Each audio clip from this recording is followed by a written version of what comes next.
Argentine football মহাতারকা Lionel Messi ও ভারতের প্রধানমন্ত্রী নরেন্দ্র মোদীর মধ্যে নির্ধারিত সাক্ষাৎ শেষ মুহূর্তে বাতিল করা হয়েছে। সোমবার ভারতের রাজধানী নয়াদিল্লিতে এই সাক্ষাৎ অনুষ্ঠিত হওয়ার কথা ছিল।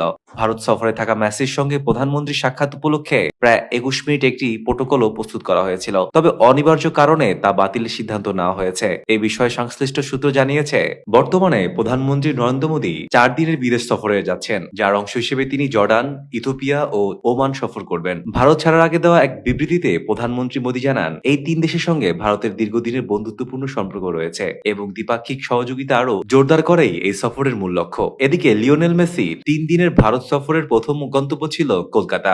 সল্টলেক স্টেডিয়ামে তার আগমনকে কেন্দ্র করে শুরুতে কিছুটা বিশৃঙ্খলা দেখা দিলেও পরবর্তী ২ শহর হায়দ্রাবাদ ও মুম্বাই সফর নির্বিঘ্ন সম্পূর্ণ হয়। মেসির ভারত সফর শেষ পর্ব অনুষ্ঠিত হয় নয়াদিল্লিতে। অরুণ জেটলি স্টেডিয়ামে তার সম্মানে একটি সংবর্ধনা অনুষ্ঠানের মধ্য দিয়ে সফরের আনুষ্ঠানিকতা সমাপ্তি ঘটে।